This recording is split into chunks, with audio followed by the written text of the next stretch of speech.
Bonjour les enfants. Et voilà, c'est le premier jour de la première histoire de Rose. Installez-vous confortablement. Moi j'ai Pablo, le gros nounours. Il ne parle pas mais il va bien m'écouter sagement.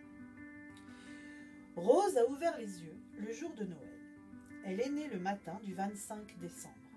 Que de lumière, que de bisous sur son petit nez, sur ses joues, partout.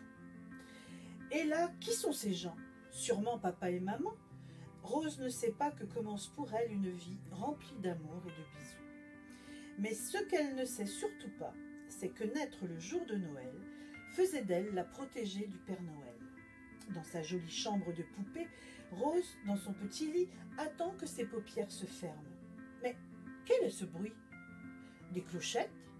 Des toc-toc à la fenêtre?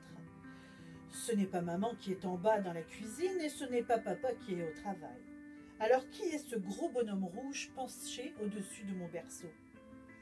Rose, ma petite Rose, je suis le Père Noël et je viens de terminer la moitié de ma tournée de distribution de jouets. Tu es arrivée dans ce monde le jour de Noël. Alors Rose, je te fais solennellement assistante du Père Noël et je deviens officiellement ton parrain de cœur. Je dois repartir, mais je te fais la promesse de revenir chaque année pour ton anniversaire. Et chaque année, le Père Noël tenait sa promesse. Rose gardait le secret, car si quelqu'un l'apprenait, la magie serait rompue. Demain, c'est le 25 décembre, et Rose va avoir 3 ans. Elle a hâte, car comme chaque année, il va y avoir plein de cadeaux sous le sapin. Et comme chaque année, son parrain, le Père Noël, va passer la voir en rentrant de sa tournée. Alors elle va se coucher dans sa jolie chambre et s'endort la tête pleine de rêves. Soudain, un petit bruit la réveille, comme un chuchotement à son oreille. Elle tourne la tête et voit un petit bonhomme tout excité sur son oreiller. Ferme les yeux, Rose, et respire la jolie fleur que tu vois là. Rose fait ce que le petit bonhomme lui dit de faire et soudain, mais oh là là, où suis-je? Pourquoi je suis assise sur un tas de papier loin de ma jolie chambre? Et pourquoi le Père Noël est là? Ce n'est pas mon anniversaire. Rose, ma petite, tu es là. Tu es venue. J'ai besoin de toi.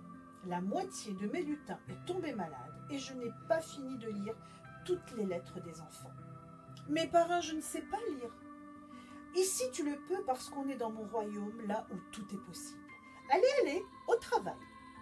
Toute la nuit, Rose, le reste des lutins et le Père Noël lisent toutes les lettres des enfants jusqu'à ne plus pouvoir tenir les yeux ouverts. Tout le monde s'agite dans tous les sens pour que la tournée commence. Rose est très fière d'avoir participé à ce petit miracle. Son parrain, le Père Noël, grâce à elle, va pouvoir donner du bonheur à tous les enfants du monde. Tu vas rentrer maintenant, ma petite Rose. Respire la fleur et rendors-toi jusqu'à demain matin.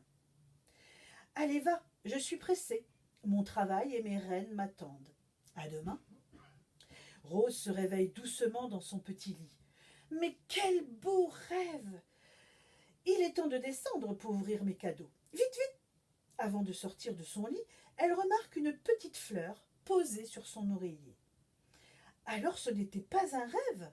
J'ai vraiment vu le Père Noël. Mais chut, c'est un secret. Je vais bien cacher la fleur de Noël. Comme ça, à chaque fois que je respirerai, je retournerai au pays du Père Noël. C'est trop chouette d'avoir son anniversaire le jour de Noël. Voilà les enfants, la première histoire de Rose. J'espère que ça vous a plu et je vous attends vendredi pour la suite de ces aventures. Au revoir les petits loups.